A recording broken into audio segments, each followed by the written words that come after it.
Hi friends, welcome to perfect strategy YouTube channel.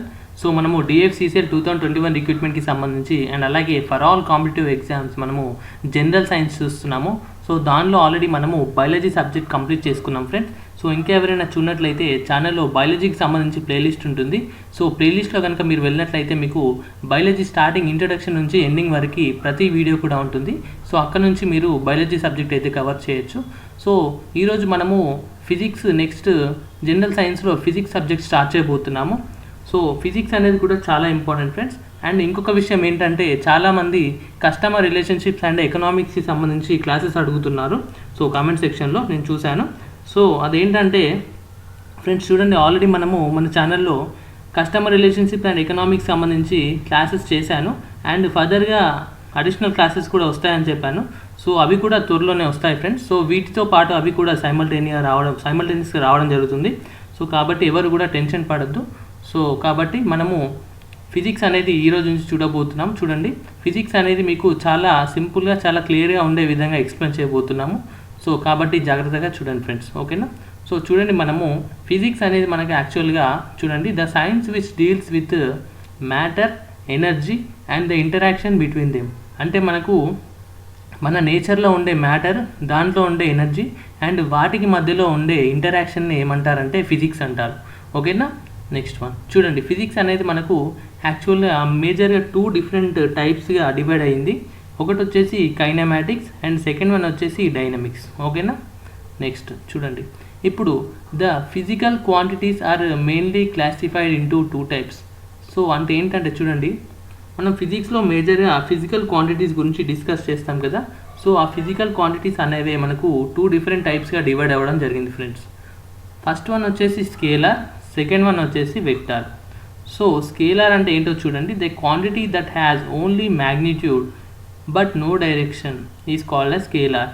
అంటే ఏదైనా ఒక క్వాంటిటీకి ఓన్లీ మ్యాగ్నిట్యూడ్ మాత్రమే ఉండి డైరెక్షన్ లేకపోయినట్లయితే దాన్ని స్కేలార్ అంటారు. కొన్ని ఎగ్జాంపుల్స్ వచ్చేసి mass, distance, speed, volume, work, time. So ఇవి మనకు కొన్ని స్కేలార్ ఎగ్జాంపుల్గా చెప్పుకోవచ్చు. నెక్స్ట్ వన్ వెక్టార్ కనుక చూసినట్లయితే the quantity that has both magnitude and direction. అంటే ఏ క్వాంటిటీకి అయితే మ్యాగ్నిట్యూడ్ అండ్ అలాగే డైరెక్షన్ కూడా ఉంటుందో దాన్ని వెక్టార్ అంటారు ఫ్రెండ్స్, ఓకేనా. దీని ఎగ్జాంపుల్స్ వచ్చేసి వెయిట్ ఒకటి, నెక్స్ట్ డిస్ప్లేస్మెంట్ ఒకటి అండ్ వెలాసిటీ ఒకటి, ఓకేనా. సో ఫ్రెండ్స్ ఇక్కడి వరకు అయితే క్లియర్గా ఉంది, అంతే కదా. నెక్స్ట్ వన్ ఇప్పుడు మనము నెక్స్ట్ చూడబోతున్నాం. ఇది మనకు బేసిక్ జస్ట్ ఫిజిక్స్ గురించి బేసిక్ ఇంట్రడక్షన్. సో ఇప్పుడు మనం యాక్చువల్గా ఫిజిక్స్ అనేది 2 డిఫరెంట్ టైప్స్గా డివైడ్ అయిందని చెప్పాను కదా, కైనమాటిక్స్ ఒకటి, డైనమిక్స్ అని. సో ఇప్పుడు మనము ఫస్ట్ కైనమాటిక్స్ కవర్ చేయబోతున్నాం ఫ్రెండ్స్, ఓకేనా. సో చూడండి ఫ్రెండ్స్, కైనమాటిక్స్ అంటే ఏంటంటే the study of motion irrespective of the cost to that motion is called as kinematics. అంటే ఏంటంటే చూడండి, ద స్టడీ ఆఫ్ మోషన్ అంటే ఏదైనా ఒక ఆబ్జెక్ట్ ఒక మోషన్లో ఉందనుకోండి, ఒక మూమెంట్లో ఉందనుకోండి, irrespective of the cause off to the motion. అంటే ఇది దేని వల్ల మూవ్ అవుతుంది అనేది మనము పరిగణనలోకి తీసుకోకుండా జస్ట్ దీని మోషన్ గురించే, అంటే దీని మూమెంట్ గురించే మాట్లాడుకుంటే దాన్ని ఏమంటారంటే కైనమాటిక్స్ అంటారు, ఓకేనా ఫ్రెండ్స్. ఇప్పుడు దీని ఎగ్జాంపుల్ చూడండి, ప్రొజెక్టైల్.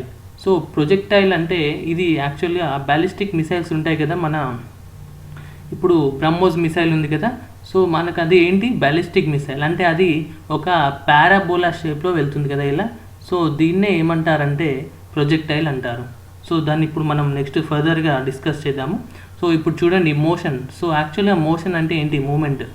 చూడండి, చేంజ్ ఇన్ పొజిషన్ అంటే ఒక పొజిషన్ నుంచి ఇంకొక పొజిషన్లోకి ఒక ఆబ్జెక్ట్ అనేది చేంజ్ అయితే దాన్ని ఏమంటారంటే మోషన్ అంటారు, ఓకేనా. దీనిలో 3 డిఫరెంట్ టైప్స్ ఆఫ్ మోషన్స్ ఉంటాయి. ఫస్ట్ వన్ వచ్చేసి translatory motion, second one rotatory motion, third one oscillatory motion. So translatory motion అంటే ఇప్పుడు సపోజ్ ఒక ఆబ్జెక్ట్ ఎమ్ ఉందనుకోండి, మాస్ మెమ్.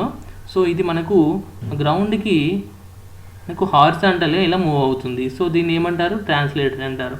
అదే రొటేటరీ అనుకోండి, మనకు సర్కిల్ షేప్లో ఎప్పుడైతే ఒక ఆబ్జెక్ట్ ఇలా రొటేట్ అవుతూ ఉంటుందో మూమెంట్, దాన్ని రొటేటరీ మోషన్ అంటారు.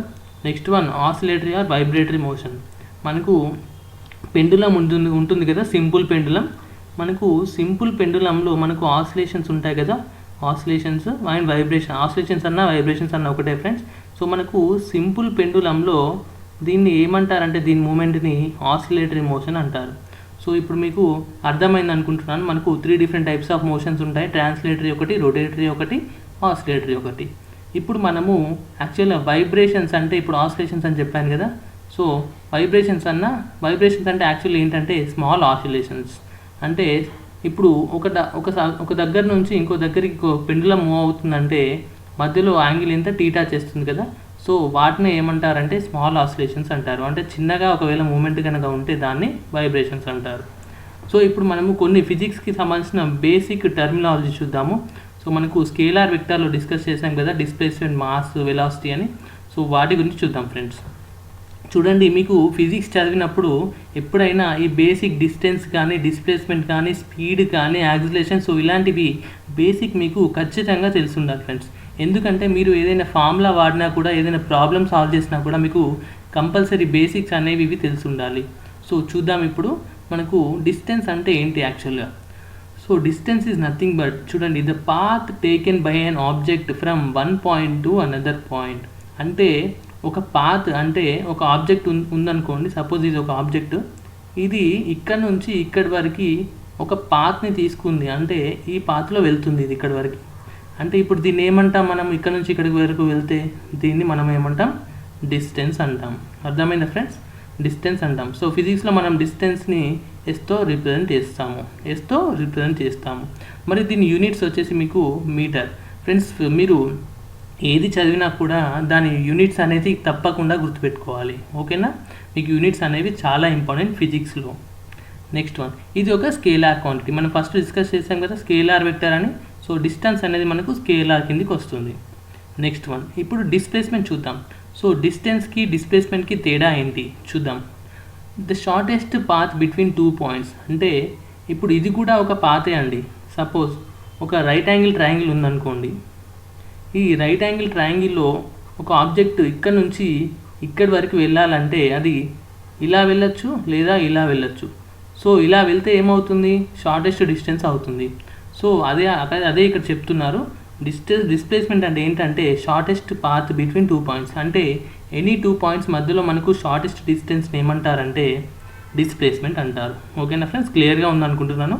యూనిట్స్ వచ్చేసి మీటరే దీనికి కూడా. ఇది ఒక వెక్టార్ క్వాంటిటీ. డిస్టెన్స్ అయితే స్కేలార్, డిస్ప్లేస్మెంట్ అయితే వెక్టార్, గుర్తుంచుకోండి. నెక్స్ట్ ఇప్పుడు మనము స్పీడ్ గురించి చూద్దాం. So what is speed. So speed అంటే ఏంటంటే చూడండి, the rate of change of distance. అంటే ఇప్పుడు సపోజ్ ఒక డిస్టెన్స్ అంటే ఇప్పుడు ఇక్కడ నుంచి మళ్ళీ సేమ్ ఒక ఆబ్జెక్ట్ మళ్ళీ ఇక్కడ వరకు వెళ్తుంది. సో దీంట్లో మనకు ఎంత డిస్టెన్స్ వెళ్తుంది అంటే ఇక్కడ మనము టైంని మనము కన్సిడర్ చేస్తున్నాం, విత్ రెస్పెక్ట్ టు టైం అంటున్నాము. సో ఎప్పుడైనా విత్ రెస్పెక్ట్ టు టైం అనేది మనకు rate of change of distance కనుక మాట్లాడుకుంటే దాన్ని స్పీడ్ అంటారు ఫ్రెండ్స్, ఓకేనా. స్పీడ్ అంటే ఏంటి, rate of change of distance. అంటే ఎంత డిస్టెన్స్ వెళ్ళింది పర్ సమ్ టైం, అంటే ఒక టైంని మనము ఆస్పెక్ట్గా తీసుకుంటే అప్పుడు అది స్పీడ్ అవుతుంది, ఓకేనా. యూనిట్స్ వచ్చేసి మీటర్ పర్ సెకండ్. ఇది కూడా ఒక scalar quantity, scalar object, scalar. Speed cannot be negative. Speed ఎప్పుడు నెగిటివ్గా ఉండదు, గుర్తుపెట్టుకోండి. Next velocity. సో ఇప్పుడు వెలాసిటీ అంటే ఏంటి, మరి స్పీడ్ చూసాం, వెలాసిటీ చూసాం. సో స్పీడ్కి వెలాసిటీకి తేడా ఏంటి. సో చూడండి, ఎలాగైతే డిస్టెన్స్కి డిస్ప్లేస్మెంట్కి తేడా తెలుసుకున్నామో ఇప్పుడు మనము స్పీడ్ అండ్ వెలాసిటీకి తేడా తెలుసుకోబోతున్నాం. చూడండి, వెలాసిటీ అంటే ఏంటి, the rate of change of displacement. ఇక్కడ వచ్చేసి డిస్టెన్స్, ఇక్కడ వచ్చేసి displacement. Rate of change of displacement ఏమంటారు, వెలాసిటీ అంటారు. వెలాసిటీ అంటే ds/dt, ds బార్, ఓకేనా. ఎస్ బార్ అంటే డిస్ప్లేస్మెంట్. మనం ఇక్కడ ఎస్ బార్గా మనం ట్రీట్ చేసాము డిస్ప్లేస్మెంట్ని. సో కాబట్టి మనకు ds/dt అంటే విత్ రెస్పెక్ట్ టు టైం, కాబట్టి దీన్ని ఏమంటారు, వెలాసిటీ అంటారు. దీని యూనిట్స్ కూడా metre per second.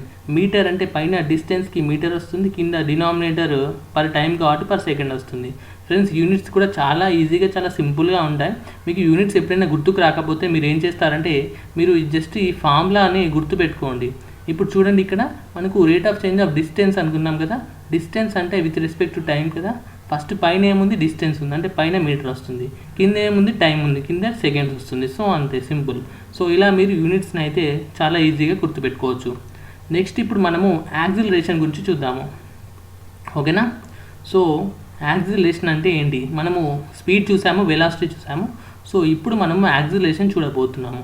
So acceleration అంటే ఏంటి మరి? The rate of change of velocity. ఇప్పుడు మనము వెలాసిటీని మనము ఒక రేట్ ఆఫ్ చేంజ్ ఆఫ్ అంటే విత్ రెస్పెక్ట్ టు టైం కనుక తీసుకుంటే అది యాక్సిలరేషన్ అవుతుంది. ఓకేనా? ఇది ఒక వెక్టార్ క్వాంటిటీ. నెక్స్ట్ దీంట్లో మళ్ళీ 2 డిఫరెంట్ టైప్స్ ఆఫ్ యాక్సిలరేషన్ ఉంటుంది. ఒకటి వచ్చేసి లీనియర్ యాక్సిలరేషన్, ఇంకోటి వచ్చేసి రేడియల్ యాక్సిలరేషన్. లీనియర్ యాక్సిలరేషన్ అంటే చూడండి, లీన్ అంటే లైన్ అని గుర్తుపెట్టుకోండి. అంటే మనకు ఒక హారిజాంటల్ లైన్లో ఒక ఆబ్జెక్ట్ అనేది యాక్సిలరేట్ అవుతుంది అనుకోండి, దాన్ని లీనియర్ యాక్సిలరేషన్ అంటారు. నెక్స్ట్ రేడియల్ యాక్సిలరేషన్ అంటే ఏంటంటే ఒక సర్కిల్లో ఒక పాయింట్, సెంటర్ పాయింట్కి బేస్ చేసుకొని దాని రేడియస్లో మనకు ఇలా ఆబ్జెక్ట్ ఎప్పుడైతే ఇలా మూవ్ అవుతూ ఉంటుందో దాన్ని రేడియల్ యాక్సిలరేషన్ అంటారు. ఓకేనా ఫ్రెండ్స్? క్లియర్గా ఉందనుకుంటున్నాను ఇక్కడి వరకు. నెక్స్ట్ వన్ ఇప్పుడు చూద్దాము. ఇప్పుడు కొన్ని కండిషన్స్ చూద్దాం ఫ్రెండ్స్. ఈ కండిషన్స్ ఏంటంటే, can an object have a non zero acceleration even when it's velocity zero.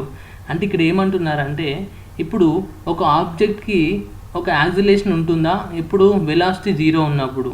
అంటే వెలాసిటీ జీరో ఉన్నా కూడా మనకు యాక్సిలరేషన్ ఉంటుందా అని అడుగుతున్నారు. ఉంటుంది. దీని కండిషన్ ఎలా ఉంటుందంటే చూడండి, an object thrown up falls back due to G. అంటే ఎప్పుడైనా మనకు ఇప్పుడు సపోజ్ ఒక బాల్ ఉందనుకోండి, ఒక క్రికెట్ బాల్ని మనము పైనకి త్రో చేసినప్పుడు ఏమవుతుందంటే దీనికి పైనకి వెళ్ళిన తర్వాత దాని వెలాసిటీ అనేది జీరో అవుతుంది. అండ్ తర్వాత మళ్ళీ దీనికి యాక్సిలరేషన్ ఉంటుంది. ఎలా ఉంటుంది? కింద మనకు అర్త్ గ్రావిటీ అనేది acceleration due to gravity small G అనేది మనకు అట్రాక్ట్ చేసి కిందికి పుల్ చేస్తుంది కదా. సో కాబట్టి మనము యాక్సిలరేషన్ ఉంటుందని చెప్పవచ్చు. మనకు వెలాసిటీ ఉండదు, యాక్సిలరేషన్ ఉంటుంది. ఓకేనా? సెకండ్ కండిషన్ చూడండి, object is moving in a circle with constant velocity will it have an acceleration అంటే ఉంటుంది. సో ఇక్కడ మనం ఇదే డిస్కస్ చేసాము. మనకు ఒక సర్కిల్లో ఒక ఆబ్జెక్ట్ మూవ్ అవుతున్నప్పుడు మనకు కాన్స్టెంట్గా దానికి యాక్సిలరేషన్ ఉంటుందా అంటున్నారు. ఉంటుంది. సో దానికి ఎగ్జాంపుల్ వచ్చేసి అర్త్. చూడండి, మనకు అర్త్ అనేది మూమెంట్ అయినప్పుడు దాన్ని టాంజెన్షియల్గా మనము క్యాల్కులేట్ చేస్తాం కదా. ఇప్పుడు ఏదైనా ఒక ఆబ్జెక్ట్ దాన్ని మూమెంట్ తెలుసుకోవాలంటే దానికి టాంజెంట్ మనము డ్రా చేస్తే దాని మూమెంట్ అనేది తెలుస్తుంది. సో ఇలా మనము radial acceleration and tangential acceleration మనకు అర్తుకుందని చెప్పొచ్చు. నెక్స్ట్ వన్ ఇప్పుడు ఫ్రీలీ ఫాలింగ్ బాడీస్ చూద్దాము. ఓకేనా? Freely falling bodies conditions. Bodies whose acceleration is equal to acceleration due to gravity. అంటే ఇప్పుడు ఒక బాడీకి ఏం లేదండి, just acceleration due to gravity ఉంది. అంటే దాని యాక్సిలరేషన్ దేనికి ఈక్వల్? యాక్సిలరేషన్ డ్యూ టు గ్రావిటీకి ఈక్వల్. ఎందుకు గ్రావిటీకి ఈక్వల్? ఎందుకంటే మనకు ఏదైనా ఒక ఆబ్జెక్ట్ టాప్ మోస్ట్ పాయింట్ నుంచి కిందికి వస్తుందంటే దేని వల్ల వస్తుంది? గ్రావిటీ వల్ల వస్తుంది. దీనికి ఎగ్జాంపుల్స్ ఏంటి? Rain drops. అంతే కదా. రెయిన్ డ్రాప్స్ అనేవి మనకు గ్రావిటీ వల్ల కింద పడుతూ ఉంటాయి కదా. సో అదే ఇక్కడ చెప్తున్నారు. ఓకేనా? Next one, the maximum acceleration an object can attain under the influence of earth is called g. So ఇంతసేపు మనం ఇదే చెప్పాం కదా ఫ్రెండ్స్, మనకు ఏదైనా ఒక ఆబ్జెక్ట్ అర్త్ అనేది దాని ఇన్ఫ్లుయెన్స్తో కిందికి లాగుతుంది కదా, పుల్ చేస్తుంది కదా, దాన్నే జీ అంటారు. Which is nothing but acceleration due to gravity. దీని వాల్యూ వచ్చేసి 9.8 మీటర్/సెకండ్ స్క్వేర్. గుర్తుపెట్టుకోండి, ఇంపార్టెంట్. నెక్స్ట్ వన్, ఇప్పుడు గెలీలియో స్టడీడ్ ఈ ఫ్రీలీ ఫాలింగ్ బాడీస్ గురించి ఎవరు చదివారంటే గెలీలియో అనే పర్సన్ చదివాడు సైంటిస్ట్. ఓకేనా? గెలీలియో గుర్తుపెట్టుకోండి. ఇతన్ని ఫాదర్ ఆఫ్ కైనమాటిక్స్ అని కూడా అంటారు. Father of kinematics. So who is called as father of kinematics అని మీకు ఎగ్జామ్లో అడిగితే గెలీలియో అని గుర్తుపెట్టుకోండి. Next, when an iron ball and feather are released simultaneously in the absence of air resistance they fall simultaneously. ఎప్పుడైనా ఏమైనా 2 objects, అది just మనకు ఒక ఫెదర్ కావచ్చు, ఒక ఫెదర్ లాంటిది కావచ్చు, లేదంటే ఒక బాల్ లాంటిది కావచ్చు. అవి మనకు ఎప్పుడైనా మనము పైనుంచి కిందకి రిలీజ్ చేసినప్పుడు రెండు కూడా సైమల్టేనియస్గా గ్రౌండ్ పైన పడడం జరుగుతుంది. ఓకేనా? ఎందుకంటే earth pulls each and every object with the same force. Earth అనేది ఏ ఆబ్జెక్ట్ అయినా సేమ్ ఫోర్స్తోని కిందికి అట్రాక్ట్ చేసుకోవడం జరుగుతుంది. ఓకేనా? సో నెక్స్ట్ వన్, ఇప్పుడు మనము ప్రొజెక్టైల్ గురించి చూద్దాం. సో మనం స్టార్టింగ్ ఆఫ్ ద క్లాస్ చెప్పాం కదా ప్రొజెక్టైల్ అని. సో అది ప్రొజెక్టైల్ గురించి ఇప్పుడు మనము తెలుసుకుందాం. సో చూడండి, వాట్ ఈస్ ప్రొజెక్టైల్ అంటే a body that moves under the influence of earth. అంటే ఇప్పుడు ఒక ఆబ్జెక్ట్ అనేది ఇక్కడి నుంచి ఇక్కడి వరకు ఎందుకు ఇలా ఈ షేప్లో వెళ్తుంది అంటే చూడండి, ఇక్కడ ప్రతి పాయింట్ దగ్గర కూడా అర్త్ యొక్క ఇన్ఫ్లుయెన్స్ ఉంటుంది. ఉంటుంది. అంటే ఈ హైయెస్ట్ పాయింట్ దగ్గర అర్త్ యొక్క ఇన్ఫ్లుయెన్స్ తక్కువగా ఉంటుంది, మళ్ళీ తర్వాత మళ్ళీ పెరగడం జరుగుతుంది, అందుకే మళ్ళీ ఇది కిందికి రావడం జరుగుతుంది. ఫ్రెండ్స్ అర్థమవుతుందా? సో ప్రొజెక్టైల్ అంటే ఇది ఫ్రెండ్స్, ఓకేనా. అంటే ఒక బాల్ని మనము త్రో చేసామనుకోండి, ఆ బాల్ ఏమవుతుంది, ఇలా ఇలా ఇలా వెళ్ళి మళ్ళీ ఇక్కడికి వస్తుంది కదా. సో ఇక్కడ ఏమవుతుందంటే ప్రతి పాయింట్ దగ్గర కూడా అర్త్ యొక్క గ్రావిటీ అనేది యాక్ట్ చేయడం జరుగుతుంది బాల్ పైన. సో అదే ప్రొజెక్టైల్ మోషన్, ఓకేనా. The bodies that move under the influence of earth is called gravity. దీని ఎగ్జాంపుల్స్ వచ్చేసి first one ballistic missile. Missiles అన్నీ మనకు అంటే బ్యాలిస్టిక్ మిసైల్స్ మాత్రమే మనకు ఇలా వెళ్తాయి. క్రూజ్ మిసైల్స్ అయితే క్రూజ్ మిసైల్స్ డైరెక్ట్గా వెళ్తాయి, బ్యాలిస్టిక్ మిసైల్స్ అయితే పారాబోలా వెళ్తాయి, గుర్తుపెట్టుకోండి. ఇది క్రూజ్ రాస్తాను ఇక్కడ, ఇది క్రూజ్ మిసైల్, ఇది బ్యాలిస్టిక్ మిసైల్. బ్యాలిస్టిక్ మిసైల్ మనకు ప్రొజెక్టైల్లో వెళ్తుంది, క్రూజ్ మిసైల్ మనకు డైరెక్ట్గా అటాక్ చేస్తుంది, గుర్తుపెట్టుకోండి. Next A ball hit by A bat. మనము బ్యాట్తో ఒక బాల్ని కొడితే అది ఎలా వెళ్తుంది, ఇలా వెళ్తుంది, అంతే కదా. సో ఎలా వెళ్తుంది ఫ్రెండ్స్, ఇలా వెళ్తుంది. ఇది కూడా ప్రొజెక్టైల్ మోషన్. ఒక గన్ నుంచి ఒక బుల్లెట్ లెఫ్ట్ అయినప్పుడు, ఒక బుల్లెట్ ఫైర్ అయినప్పుడు అది మీరు స్ట్రేట్గా వెళ్తుంది కదా అనుకుంటారు, కానీ కాదు, అది కూడా ఇలానే వెళ్తుంది, కానీ అది నెగ్లిజిబుల్లో ఇలా వెళ్తుందంట. డిస్టెన్స్ అనేది చాలా తక్కువగా ఉంటుంది. అది కూడా మనకు ఎగ్జాంపుల్ ఆఫ్ ప్రొజెక్టైలే, ఓకేనా. నెక్స్ట్ ట్రాజెక్టరీ అంటే ఏంటంటే ద పాత్, అంటే the parabolic shape which is followed by a, అంటే ఈ పారాబోలిక్ షేప్ని ఫాలో అయ్యే ఆబ్జెక్ట్ని ఏమంటారంటే ట్రాజెక్టరీ ఆఫ్ ప్రొజెక్టైల్ అంటారు. ఏమంటారు, trajectory of projectile. When a projectile is thrown upwards time of ascent is equal to time of descent. Time of ascent అంటే ఏంటంటే ఏదైనా ఒక ఆబ్జెక్ట్ పైనకి హైయెస్ట్ పాయింట్ రీచ్ అవ్వడానికి ఎంత టైం పడుతుందో దాన్ని టైమ్ ఆఫ్ అసెంట్ అంటారు. టైమ్ ఆఫ్ డిసెంట్ అంటే ఏదైనా ఒక ఆబ్జెక్ట్ కిందికి రావడానికి ఎంత టైం పడుతుందో దాన్ని టైమ్ ఆఫ్ డిసెంట్ అంటారు. అంటే ఈ రెండు టైమ్స్ అనేవి మనకు ఈక్వల్గా ఉండేవి ఎక్కడ ఉంటాయి అంటే పారాబోలిక్ అంటే ఈ ట్రాజెక్టరీలో ఉంటాయి ఫ్రెండ్స్, ఓకేనా. ఫ్రెండ్స్ క్లియర్గా ఉందనుకుంటున్నాను. నెక్స్ట్ వన్ చూడండి, ఇప్పుడు మనము ఈ యాక్చువల్ డయాగ్రామ్ చూద్దాము. సో మనము ఇక్కడ నుంచి ఒక ఆబ్జెక్ట్ త్రో చేసామనుకోండి, ఇక్కడ నుంచి అది మనకు మ్యాక్సిమం హైట్ ఎప్పుడు రీచ్ అవుతుందంటే, ఇప్పుడు సపోజ్ ఇది మ్యాక్సిమం హైట్ అనుకోండి, ఇక్కడ నుంచి ఇక్కడ వరకు వచ్చింది అనుకోండి, ఇది పారాబోలాలో వచ్చింది అనుకోండి. సో మనకు ఇలా మ్యాక్సిమం హైట్ ఎప్పుడు వస్తుంది, ఎప్పుడైతే టీటా ఇస్ మనకు యాంగిల్ ఉంటుంది కదా నార్మల్కి, ఇలా యాంగిల్ ప్రొజెక్టెడ్కి, ఎప్పుడైతే టీటా ఈక్వల్ టు 45 degreesలో మీరు ఒక బాల్ని త్రో చేశారో అప్పుడు ఇది హైయెస్ట్ పాయింట్లో వెళ్తుంది. సో దాన్నే మ్యాక్సిమం రేంజ్ అన్నారు. చూడండి, the range is maximum when theta is equal to 45 degrees, ఓకేనా. Next one, when an object is released from an aeroplane, the position of aeroplane when the object reaches the ground is above the object. అంటే మీరు ఎప్పుడైనా aeroplane నుంచి కానీ helicopter నుంచి కానీ ఏదైనా object release చేసినా కూడా అది ఇలా వెళ్తూ ఉంటుంది, ఫ్రెండ్స్. అండ్ మీరు రిలీజ్ చేస్తారు కదా, సో అది రిలీజ్ చేసినప్పుడు అది ఇలా ఇలా ఇలా ఇలా ఇలా ఇలా పడుతుంది అన్నమాట, ఓకేనా. ఇది కూడా మనకు ట్రాజెక్టరీ అంటే మనకు పారాబోలా షేప్లోనే పడుతుంది, ఓకేనా. సో అదనమాట. సో ఫ్రెండ్స్ ఇక్కడి వరకు మనము ప్రొజెక్టైల్ గురించి చూసాము. సో కాబట్టి మనము నెక్స్ట్ క్లాస్లో మరింత నెక్స్ట్ సబ్జెక్ట్ని కంటిన్యూ చేయబోతున్నాము. సో ఫ్రెండ్స్ ఇలాగే ప్రతి క్లాస్ని కూడా జాగ్రత్తగా చూస్తూ నోట్స్ అయితే ప్రిపేర్ చేసుకోండి, ఎందుకంటే మీకు నెక్స్ట్ మంత్ వరకు మీకు ఎగ్జామ్స్ అయితే లాస్ట్ వరకు ప్రతి ఎగ్జామ్ కూడా షెడ్యూల్ అవబోతున్నాయి మ్యాక్సిమం.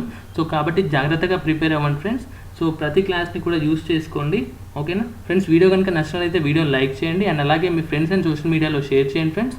ఇంకా టెలిగ్రామ్ గ్రూప్లో జాయిన్ అవ్వనట్లయితే టెలిగ్రామ్ గ్రూప్లో జాయిన్ అవ్వండి, లింక్ కింద డిస్క్రిప్షన్లో ఇస్తాను. అలాగే ఇంకా ఎవరైనా ఛానల్ సబ్స్క్రైబ్ చేసుకున్నట్లయితే కింద రెడ్ కలర్ సబ్స్క్రైబ్ బటన్ని క్లిక్ చేసి బెల్ని క్లిక్ చేసి ఆల్ అని సెలెక్ట్ చేసుకోండి. సో దట్ నేను పెట్టే ప్రతి ఒక్క క్లాస్ అప్డేట్ మీకు మిస్ అవ్వకుండా ఫోన్లో నోటిఫికేషన్స్ లాగా వస్తుంటాయి.